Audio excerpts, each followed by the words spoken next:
ಹರಿ ಓಂ. ಗೀತಾ ಮಾಧುರ್ಯ ಅಧ್ಯಾಯ 3 ಶ್ಲೋಕ 30. ಮಯಿ ಸರ್ವಾಣಿ ಕರ್ಮಾಣಿ ಸನ್ಯಾಸ್ಯಧ್ಯಾತ್ಮಚೇತಸಾ ನಿರಾಶಿರ್ನಿರ್ಮಮೋ ಭೂತ್ವಾ ಯುಧ್ಯಸ್ವ ವಿಗತಜ್ವರಃ. ಭಗವಂತ ಅರ್ಜುನನಿಗೆ ಹೇಳ್ತಾ ಇದ್ದಾನೆ, ನೀ ಯುದ್ಧ ಮಾಡಬೇಕಾದ್ರೆ ಯಾವುದೇ ರೀತಿಯ ಪರಿಶೀಲನೆ ಅಗತ್ಯವಿಲ್ಲ. ನಾನು ಭಗವಂತ ಹೇಳ್ತಾ ಇದ್ದೀನಿ, ಇಲ್ಲಿ ನನ್ನ ಮೇಲೆ ನಂಬಿಕೆ ಇಟ್ಟು ಯುದ್ಧ ಮಾಡು. ಇಲ್ಲಿ ಸರಿ ತಪ್ಪು ಪಾಪ ಪುಣ್ಯ ಇದೆಲ್ಲದರ ಒಂದು ಪರಿಶೀಲನೆ ಮಾಡ್ತಾ ಇದ್ದಾನೆ ಅರ್ಜುನ. ಅದು ಅಗತ್ಯವಿಲ್ಲ ಅಂತ ಹೇಳ್ತಾ ಇದ್ದಾನೆ. ಕಾರಣ ಅರ್ಜುನನದು ಅಲ್ಪಜ್ಞಾನ, ಭಗವಂತನದು ಪೂರ್ಣ ಜ್ಞಾನ. ಅರ್ಜುನನದು ಕೇವಲ ಲೌಕಿಕ ದೃಷ್ಟಿಕೋನದ ಆಲೋಚನೆ, ಭಗವಂತನದು ಆಧ್ಯಾತ್ಮಿಕವಾದ ನೆಲೆಗಟ್ಟಿನಲ್ಲಿ, ಆತ್ಮದ ನೆಲೆಗಟ್ಟಿನಲ್ಲಿ ಧರ್ಮ ಸ್ಥಾಪನೆಗಾಗಿ ಇರುವಂಥ ಒಂದು ಮನೋ ಉದ್ದೇಶ. ಹಾಗಾಗಿ ನೀ ಎಲ್ಲ ಕರ್ಮಗಳನ್ನು ನನಗೆ ಸಮರ್ಪಿಸು, ಕೇವಲ ಯುದ್ಧ ಮಾತ್ರ ಮಾಡು. ಯಾವುದೇ ಮಮತೆ ಇಲ್ಲದೆ, ಯಾವುದೇ ದ್ವಂದ್ವವಿಲ್ಲದೆ ನಿನ್ನಷ್ಟಕ್ಕೆ ನೀನು ಯುದ್ಧ ಮಾಡು ಅಂತ ಅರ್ಜುನನಿಗೆ ಇಲ್ಲಿ ಹೇಳ್ತಾ ಇದ್ದಾನೆ. ಅರ್ಜುನ ಕೃಷ್ಣನ ಕೇವಲ ಸ್ನೇಹಿತನ ದೃಷ್ಟಿಕೋನದಲ್ಲಿ ಮಾತ್ರ ನೋಡ್ತಾ ಇದ್ದಾನೆ.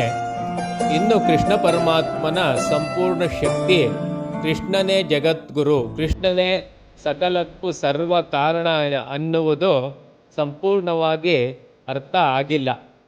ಹಾಗಾಗಿ ಇಲ್ಲಿ ಕೃಷ್ಣ ಪರಮಾತ್ಮ ಸ್ವಲ್ಪ ಕಟುವಾಗಿ ಆಜ್ಞೆ ಮಾಡ್ತಾ ಇದ್ದಾನೆ. ಹಾಗಾಗಿ ಇಲ್ಲಿ ವರ್ಣಿಸ್ತಾ ಇದ್ದಾನೆ ಕೃಷ್ಣ ಪರಮಾತ್ಮ, ನೀನು ಭಗವಂತನ ಅರ್ಥ ಮಾಡ್ಕೋ, ಭಗವಂತನ ಗುಣಗಳನ್ನು ತಿಳ್ಕೋ ಅಂತ. ಭಗವಂತನ ಗುಣಗಳೇನು? ಸರ್ವಾಂತರ್ಯಾಮಿ, ಸಾಕಷ್ಟು ಎಲ್ಲದರ ಮೇಲೂ ಪ್ರಭಾವ ಬೀರುವವನು. ಇದೆಲ್ಲ ಭಗವಂತನ ಸ್ವರೂಪ, ಇದನ್ನ ತಿಳ್ಕೋ ಅಂತ ವರ್ಣಿಸ್ತಾ ಇದ್ದಾನೆ. ಸರ್ವಶಕ್ತಿವಂತ, ಸರ್ವಗಳಿಗೂ ಆಧಾರವಾಗಿರುವವನು, ಸರ್ವವ್ಯಾಪಿಯಾಗಿರುವವನು, ಸರ್ವಜ್ಞನಾಗಿರುವನು, ಸರ್ವೇಶ್ವರನಾಗಿರುವವನು, ಸಹೃದಯಿ, ಬಹಳ ದಯಾಳು. ಇದೆಲ್ಲ ಪರಮಾತ್ಮನ ಒಂದು ಗುಣ. ಹಾಗಾಗಿ ಕೃಷ್ಣ ಪರಮಾತ್ಮ ಇಲ್ಲಿ ಅರ್ಜುನನಿಗೆ ಅರ್ಥ ಮಾಡಿಸ್ತಾ ಇದ್ದಾನೆ. ಮನುಷ್ಯನ ಶರೀರ ಏನಿದೆ, ಇಂದ್ರಿಯ ಏನಿದೆ, ಅಷ್ಟೇ ಅಲ್ಲದೆ ಸಮಸ್ತ ಜಗತ್ತು ಏನಿದೆ, ಅದು ಭಗವಂತನದು. ಈ ವಿಚಾರ ನಿನಗೆ ತಿಳಿದಿರಲಿ. ಆ ಭಗವಂತ ನಮ್ಮನ್ನ, ಅಂದರೆ ಅರ್ಜುನ ನಿನ್ನನ್ನು ಉಪಯೋಗಿಸ್ಕೊಂಡು ನಿನ್ನ ಮೂಲಕ ಒಂದಷ್ಟು ಕೆಲಸಗಳನ್ನು ಮಾಡಿಸ್ಕೋತಾ ಇದ್ದಾನೆ. ಹಾಗಾಗಿ ನೀನು ಇಲ್ಲಿ ನಿಮಿತ್ತ ಮಾತ್ರ. ಹಾಗಾಗಿ ನೀನು ಇಲ್ಲೇನು ಯುದ್ಧ ಮಾಡ್ತಾ ಇದೆಯಾ, ಇದಕ್ಕೂ ಫಲಕ್ಕೂ ಯಾವುದೇ ಸಂಬಂಧವಿಲ್ಲ. ಇದನ್ನ ನೀನು ತಿಳ್ಕೋಬೇಕು. ಇದನ್ನೇ ಆಧ್ಯಾತ್ಮ ಚಿತ್ತ ಅಂತ ಕರೆಯುವಂಥದ್ದು. ನಾವು ಕೇವಲ ಒಂದು ಇನ್ಸ್ಟ್ರೂಮೆಂಟ್ ಮಾತ್ರ. ಆ ಭಗವಂತನ ಅನುಸಂಧಾನಕ್ಕಾಗಿ ಆ ಭಗವಂತ ನಮ್ಮ ಶರೀರವನ್ನು ಉಪಯೋಗಿಸಿ ನಮ್ಮಿಂದ ಒಂದಷ್ಟು ಕೆಲಸಗಳನ್ನು ಮಾಡಿಸ್ತಾ ಇದ್ದಾನೆ.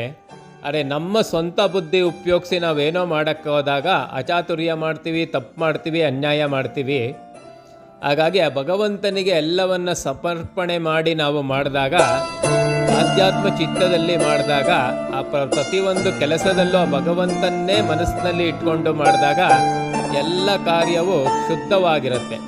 ಹಾಗಾಗಿ ಅರ್ಜುನಗೆ ಹೇಳ್ತಾ ಇದ್ದಾನೆ ಭಗವಂತ, ಕರ್ಮದಲ್ಲಿ ಆಸಕ್ತಿ ತೋರಿಸೋವಂಥದ್ದು, ತುಂಬ ಮಮತೆ ಇಟ್ಕೊಳ್ಳೋ ಅಂಥದ್ದು, ಅಥವಾ ರಾಗದ್ವೇಷಗಳನ್ನ ಇಟ್ಕೊಳ್ಳೋ ಅಂಥದ್ದು, ಅಥವಾ ತುಂಬ ಆಸೆಯನ್ನು ಇಟ್ಕೊಳ್ಳೋ ಅಂಥದ್ದು, ಇದೆಲ್ಲ ಇರುವ ತನಕ ನಾವು ಮಾಡುವ ಕರ್ಮಗಳು ಆ ಭಗವಂತನಿಗೆ ಸಲ್ಲಲ್ಲ.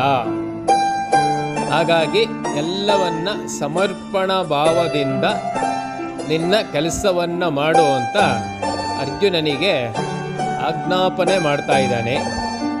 ಈ ವಿಚಾರ ಬಹಳ ಮುಖ್ಯವಾದ ಒಂದು ಪಾಠ, ನಮಗೆ ಗೊತ್ತಿರಬೇಕು. ನಾವು ಇಲ್ಲಿ ಒಂದು ಉದ್ದೇಶಕ್ಕಾಗಿ ಹುಟ್ಟಿದ್ದೀವಿ.